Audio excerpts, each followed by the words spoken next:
Hi, and welcome to Luxury Live. I am your hostess, Andrea Faye, and every week I go live on Instagram to talk to you about luxury and how to be luxurious. If you are catching this after the live show on YouTube, make sure you find me on Instagram so that you can tune in live, because I go live every Tuesday at 7 p.m. Pacific Standard Time. It looks like Julius wants to play with his ball now that I'm talking. Hi everyone. I'm gonna wave at everybody before it goes. Hi Tam, great to see you. All right. Okay, I'm gonna invite Julius over. For Luxury Live, the dogs get couch privileges, so Julius, come here. Come here, Jules. Yeah, Jules is gonna hang out with us. I might make you ditch your ball though. Okay, we get Jules' butt. Hi everyone. Yay, so yes, I missed my live on Tuesday. Forces outside of my control. There's no way possible I could tune in live, but of course I couldn't stand to have you all wait another 5 days to be inspired to live a luxurious life, so I decided to go live now. Hey Cody, yay! Hi Yanni Desu Fine Art. Sorry if I'm pronouncing that incorrectly, I'm just skimming through. Welcome to Luxury Live. So now that a few people have joined, the layout is I cover a special topic each week, but at any point you're welcome to ask me any questions about any of my areas of expertise. So any questions around luxury, fashion design, styling, art, and interiors are the main things. And business, I've gotten business questions on here too, or entrepreneurial questions. So everything's fair game because it's a live Q&A. So, all right, so I'm gonna get to tonight's topic. It is how to look expensive. Yes, great topic. Lots of different strategies around this. Let's see. So yes.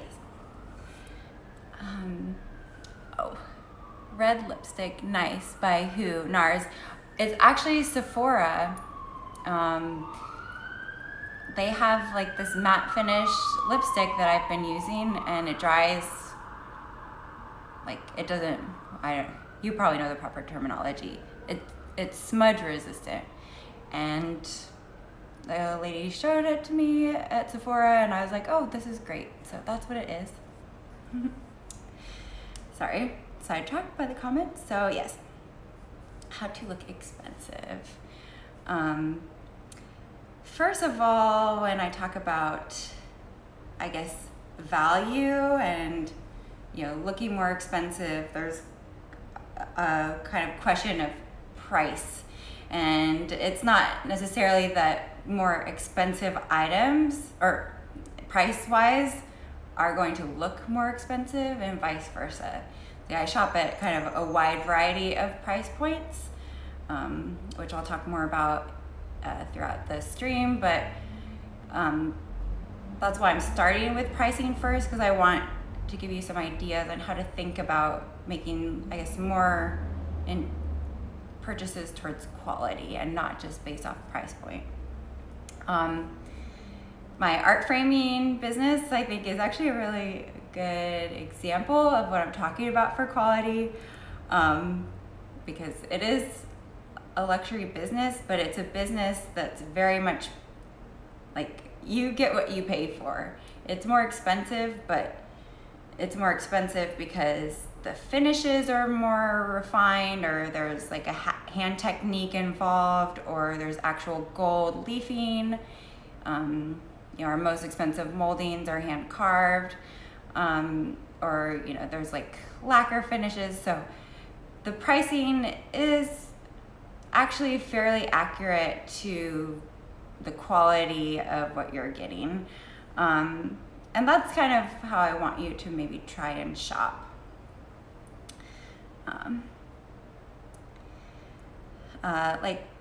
The difference is going to Amazon or IKEA or whatever, you can get a picture frame, but it's just going to be matte finish, black, standard size.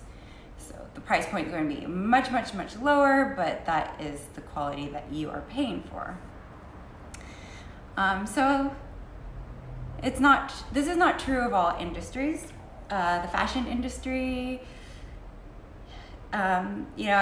I kind of have some theories around what the good price ranges are to maximize quality, but definitely I've gotten things that look expensive at fast fashion shops, and I've seen some pretty strange things at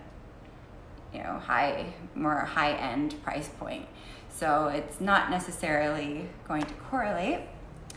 On principle, I try to avoid fast fashion, but because I am a professional shopper, I still can find good things at Zara and H&M, and I'm like, okay, that if I pair it nicely with things is going to still look expensive.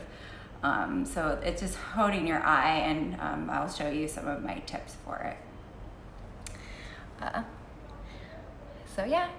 Hi everyone. Tam, I'm not sure. I'll message you the exact one it is. It's a liquid lip. It comes in like a stick and you have to apply it, but I can, yes. It's a liquid lip that dries matte, and I really like it. Any other questions so far? So I started this live a little bit sweaty because I have been rehearsing for the dance party at the end. I ran into the coffee table, so I'm gonna give like as best of a performance for you all as I can. It is my first dance party at the end of Luxury Live, so we'll stay tuned for that if you make it till the end. Of course, if you're catching this on YouTube after the fact, if you want to see the next dance party, you have to come live. Okay, so yeah. Well, first of all, disclaimer, most things in H&M and Zara are complete and utter junk. But if you shop very strategically and critically, you can find things that look more expensive. Here's what to check. Check for the overall construction of the garments, check that the seams are good, check that the stitching's even. Like pants and zippers, make sure they lie flat, like there's no pulling or anything odd, or the zipper is coming loose, so just basic construction things. Check for holes or rips, or that's just in general. Even a quality item could just in the process of making it to the store have endured like a little bit of a ripped seam, but you can usually see when just the stitching is kind of sloppy, or they just kind of ran it through an overlock machine really quickly, and it's just, there's a certain sloppiness to it. And this is really true when you shop in places like Zara, H&M, Forever 21. Not even if it's the same design, some are created differently, and it's just the nature of sewing it. So I've actually tried on one pair of pants and saw that the stitching was all messed up, gone back, tried on another pair that was actually better made. And it's just the nature of having things manufactured for the sake of just pushing out a product. So yeah, always try on every garment, even if you try on one size and you decide the other one has the stitching not damaged, still try that on, because try on everything, and even if they are like the same size. So another thing I check for are shortcuts in the design. So a lot of shortcuts are made when you make things, and that's a big reason for that is budget cut. Like if you take out pockets, every time you add pockets, add design detailing, add hardware, add anything to the design, it costs more, and it might even have to go to an entirely second factory, or it's likely that it goes to a different factory to be made for those different detailings. So people are very quick to eliminate something like that for the sake of price. So I always check for shortcuts in design, but same goes for unnecessary details, because I see a lot in, like fast fashion price point, like these really bizarre additions, and they don't really integrate well with the design. So I look for things that don't really fit or were like kind of haphazardly placed, because a good design will have a very good flow of things, and it should have pockets. It should have, the intention of how is this person going to get in and out of it. And generally fit can be more universal, because cheap clothes, they actually cut out like waistbands or tailoring marks darts and go with a bigger overall shape, but that loses kind of the fit of it to your body, so it can come across unflattering. So I've seen it all. I'm really obsessed with Fashion Nova for this, because Fashion Nova has they just have every idea. They have every idea, and some of it I like, and some of it I'm just like, wow, that's like 10 different things combined. I'm so impressed. So if you haven't checked out Fashion Nova, it's awesome. Because you can get a lot of different things there. Feeling the fabrics is also important. So this kind of brings me into my next segment of high-low styling. Before I get into high-low styling, any questions, any comments, anything inspiring you? Thank you for joining Nana Soto.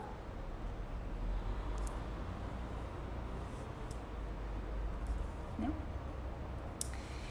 Tam says you own 2. Okay, so you know the liquid lip that I'm talking about. I think I own 4, because they're inexpensive, so I keep buying them. Yes, for those of you that don't know, Tam is a makeup artist, and we are collaborating on a photo shoot as soon as I organize my concept board. So exciting things. There are a couple other announcements I'll make before I get into high-low styling. First of all, if you're in the Bay Area, my friend is doing a show tonight at F8. It's called Booty Patrol. It's the 2-year anniversary, and she DJs house music. So Ginger says, we are sleepy on the East Coast. I know, it's 10 o'clock there. I know. Thanks for staying up. Hopefully my dance party will keep you up. Okay. High-low styling. So what is high-low styling? High-low styling is definitely my jam. It is when you mix higher end with lower end. And I love it because it's a great way for you to maybe transition your wardrobe to a higher price point over time. Because you can still keep fast fashion items in your wardrobe, and then over time start to invest in like a higher quality price point. Also, having something that is more well designed, maybe more expensive, paired with things that aren't overall elevates the look. So you can overall create a look that looks more expensive, but you're combining it with things at various price points, but the nicer things are going to boost it. And I'll talk about what are kind of the things that you might want to start investing in more first, and versus some that you don't necessarily need to. I usually work with my clients, on shifting their price point a little bit higher than what they're normally comfortable with, but for each individual item, but slowing down the quantity of what they're buying.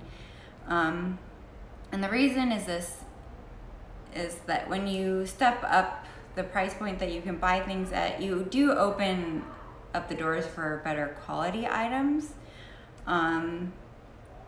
There's kind of like a number where I just see things kind of shift towards looking more luxury designer, but still at the kind of affordable range, and that's $200 to $300 for a single item. But I have gone lower too. It's just an observation from shopping that I can usually find more things that have like those little details that make it look more high-end, like ruffles and trims, or nicer zippers, or just nicer quality fabric. But the thing is, like, to do it over time. So even if you only buy one item a season at a higher price point, that item is going to last, and you could have it for like 20 years. So like, quality clothing is designed to last a long time, and we forget that because there's so much like cheap clothing out there. And hi Megori, thank you for joining Luxury Live. You can ask me any questions about fashion or style, interiors, or how to live a luxurious life. I think the first item that I purchased that was over $300, it felt like a big deal to me, but that was 10 years ago, and I still have it, and it was 100% me. It was a jacket with a fur collar, a leather jacket with a fur collar and hearts on the interior lining, and that jacket is still me, and I've taken it to all these places I've traveled. So like, to me, that was at the time quite a high price point because I was just coming out of school, but it has lasted me for, I guess not 10 years, but 8 years now, but it will last me another 8 years, like literally.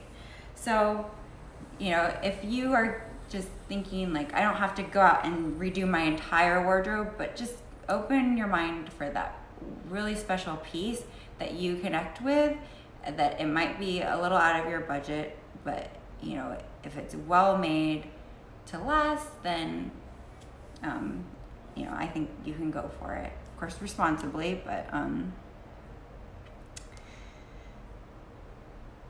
yes.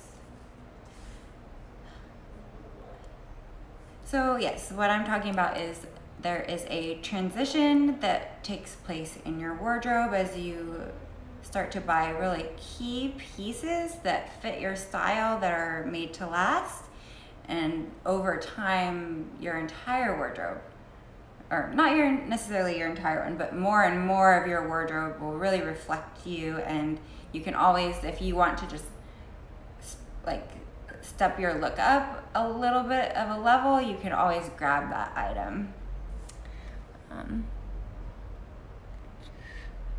Ginger asks, how did you get interested in fashion? Okay, I'll get into that too.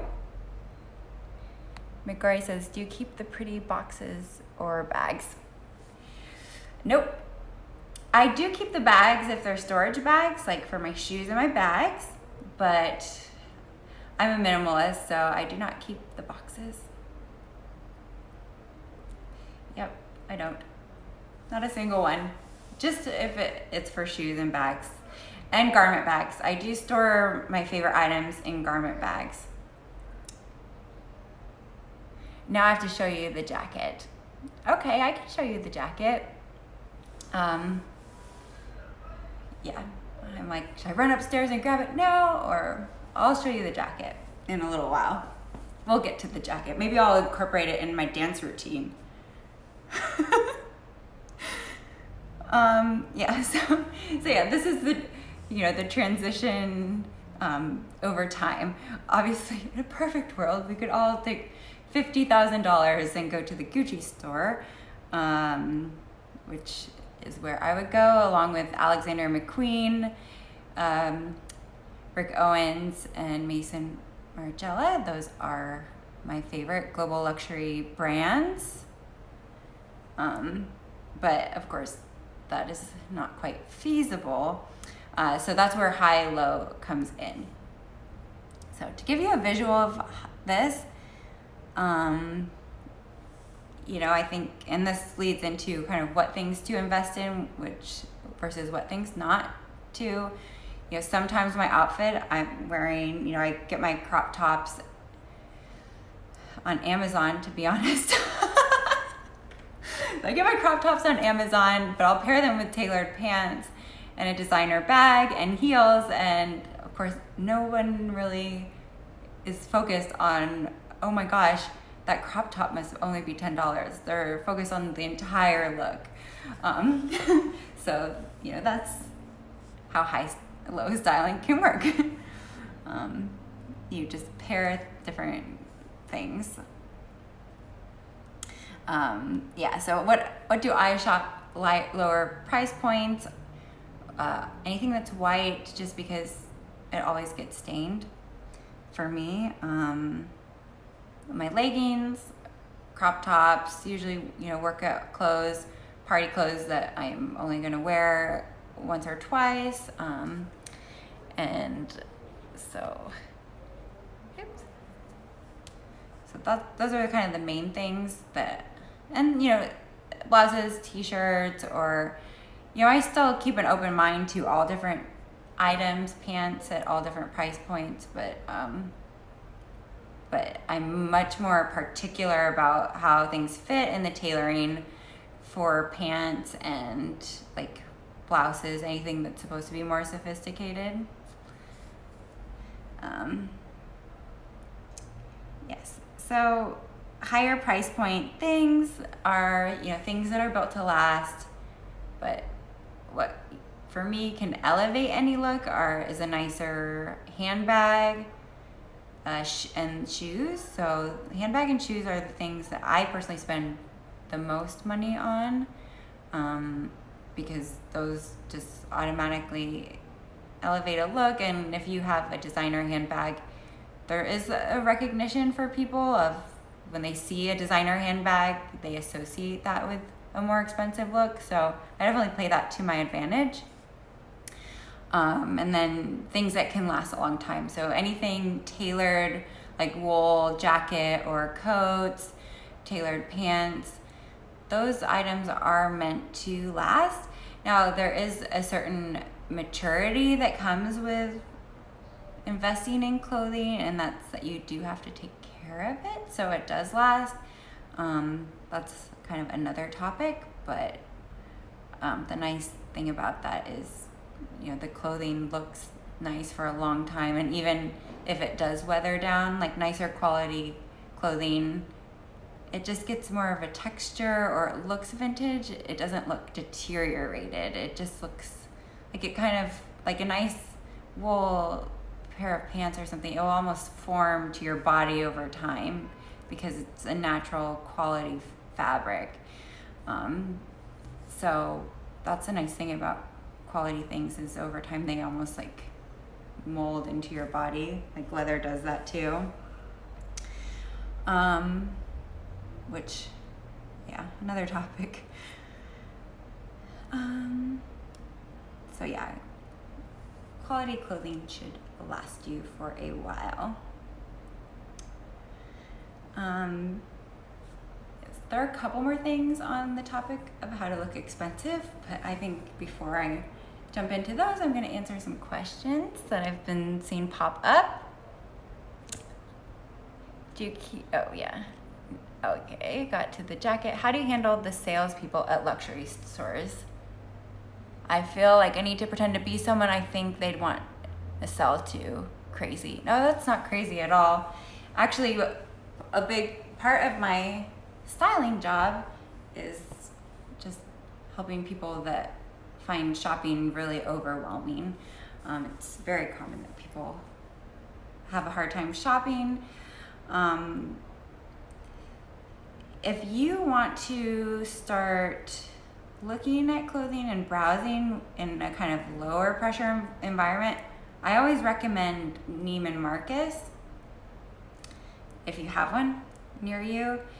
But Neiman Marcus, it's all pretty high end. They do have, one section that's more mid-level designer, but you can at least look at the clothes with low pressure because it's still a larger department store. It's not like you go in and you're the only person in like the Gucci store and like you feel like everyone's watching you, and everyone's so like hoity-toity or whatever, the Chanel store. So like Neiman's, you can see all of the different designers, but you're still in a department store environment, so the sales clerk might just ask you if you need help, but for the most part, people will leave you alone and let you browse without hounding you. And I also, recommend, even if you can't afford some of the things, like I still can't afford, I aspire to afford some of the higher price point things like Alexander McQueen and everything that I've already told you I am obsessed with. I still recommend that you look at them because that's also how you start honing your eye for like what is a good design. Because in those really high-end designers, there's a lot of creativity and they don't skimp as much on the creativity. So you can see how they make things like go together, and the details, the embellishments, embroideries, ruffles, and combining materials and fabrics. So you can see all of that more as you look at those designers. Whether or not you can actually afford them, you can then go to a different store more in your price range and have a sense of observation for what is actually quality. So yeah, I recommend that. Even like Nordstrom is good too. Nordstrom has different price points. They don't have as much really high-end global luxury brands, but they do have, they still do have kind of that, I guess they call it young designer price point, and that's like in between global and kind of like global luxury and like department store or whatever. Hopefully that makes sense. That was a great sentence.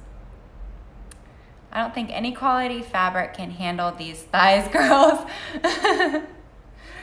Oh, well, all of us boss babes, I think, know about the leggings and purse look, or leggings and lipstick look, or I definitely know the leggings and heels look, but I don't know if you wear heels, Deja June?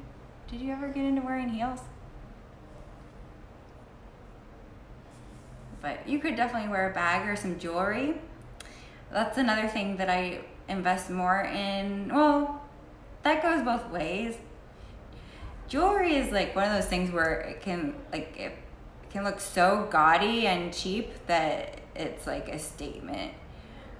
So cheap jewelry can be a statement, but you have to find that right balance of cheap. But if you want to look sophisticated, you might invest more into your jewelry.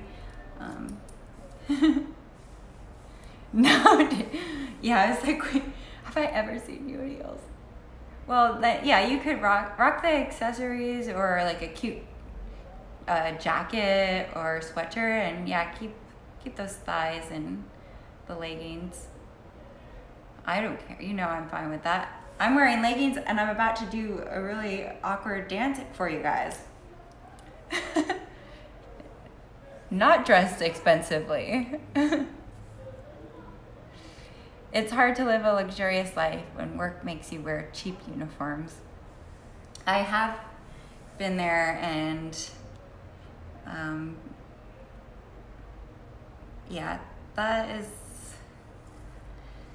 That is a hard one. I would say focus the luxury energy outside of work for sure. And just, once you leave work, you're back to a luxurious life.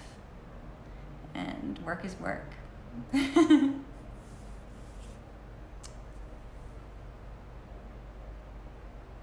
Deja June says, fuck that. Are you saying fuck the heels or fuck the purse or fuck the jacket pairing?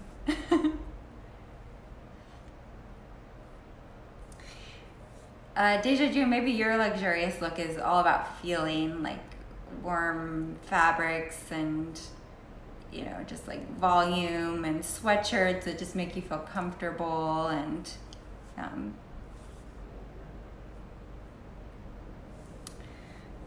yeah, fuck the heels. Yeah. One time I talked, well, some of you know my friend Allie. I talked her into wearing heels out to the club, and she had to call a cab home before we even made it to the club because she wasn't used to it. To me, they were short. They weren't even that high, but I'm used to it. So I forget that if you don't like heels, then they're harder to wear. Okay, so I'm going back to Ginger's question. How did you get interested in fashion?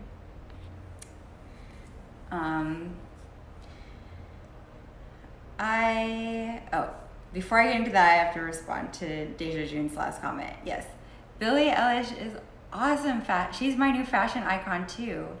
And she dresses comfortably, sneakers, all about the volume, all about the jewelry. So yeah, you can go that direction with luxury as well. And yeah, like big silhouettes and volume, and it's very comfortable, I think, but you're still looking expensive. Okay, how did I get into fashion? I started just sewing. So I did my dance costumes. I started in dance and all through high school. I made all of my own dance costumes, and then I always had like a love for fashion. It just never registered to me a career as a fashion designer, or I think no one ever said to me like you could be a fashion designer, so I never really thought about it. Although I think more so like reading magazines, I wouldn't even say that it was like fashion design or looking at the fashion trends. I think I just always loved the lifestyle around it, which is also part of Luxury Live. I've always just, loved observing like this kind of high society lifestyle, and I felt like fashion kind of tied into that.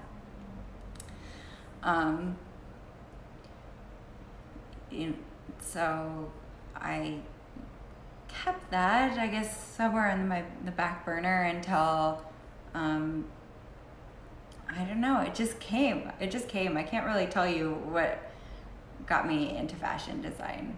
I started just sewing, or I just kind of, I love to dress. I've always put together outfits. I always had a different outfit every day in high school. So it was always like just second nature to me, some of these things. And then I think I just took a costume design class, and I found I could apply for grad school, and I just knew I wanted to do it. I didn't really understand what fashion was at the time like I do now, but I guess, yeah, I can't really tell you. It wasn't very it just happened. I just wanted to do it once I decided to.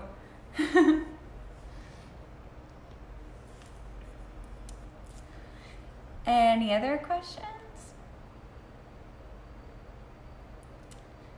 I'm trying to think more ways to look expensive. There's one last key thing to look expensive, and that is to feel expensive. Which is just a joke about I was going to interlude into my dance party to show you how to feel expensive. Just kidding. I'm just really, this is going to be hilarious, my solo dance party. I guess before I do that, I should show you my jacket. So if you want to wait 2 seconds, I'll go grab it. Be right back.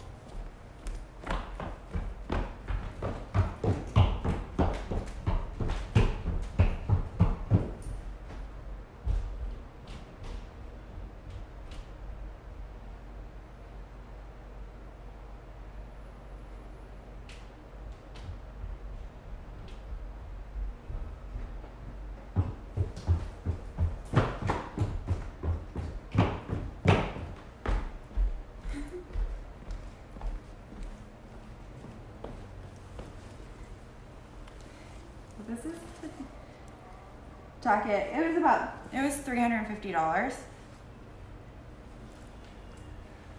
But cheetah with little brown hearts in the cheetah print. So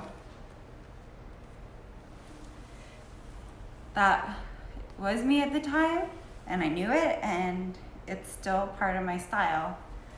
So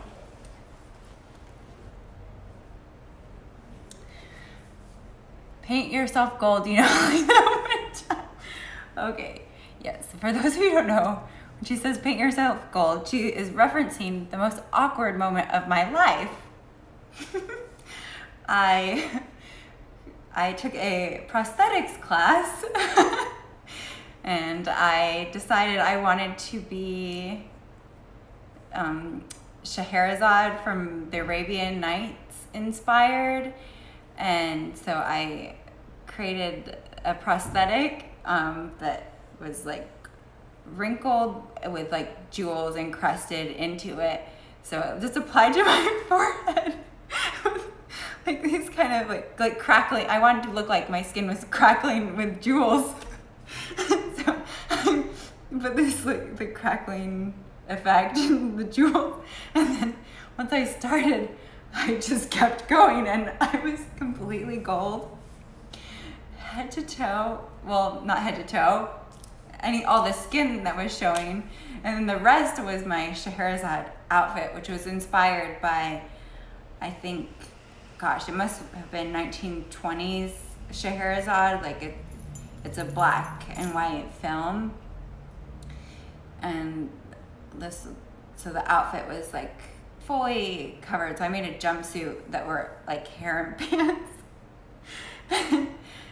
And so there was like a little prosthetic fashion show that happened. But I also had a class right after, because the fashion show was scheduled in the evening. It just happened to coincide with an evening class I was taking. And the evening class that I was taking was music synthesis. So it's how to make electronic music. All guys, maybe 3 girls in the class. And I didn't know that when you put gold latex all over yourself, it doesn't just come off. So I had to go to class completely gold with jewels coming out of my skin. And I walked into and present a song I made, electronic song I made. And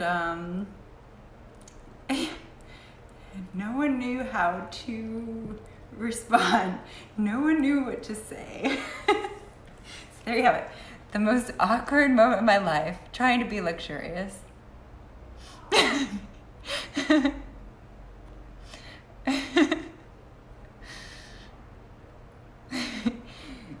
Yes, Deja June knows because she was there and she knows how I looked. All right, so that's one way to feel expensive, look and feel expensive. Yeah, I guess it's dance party time. So yeah, again, if you're watching on YouTube, I will crop out the dance party because it's a copyright infringement, but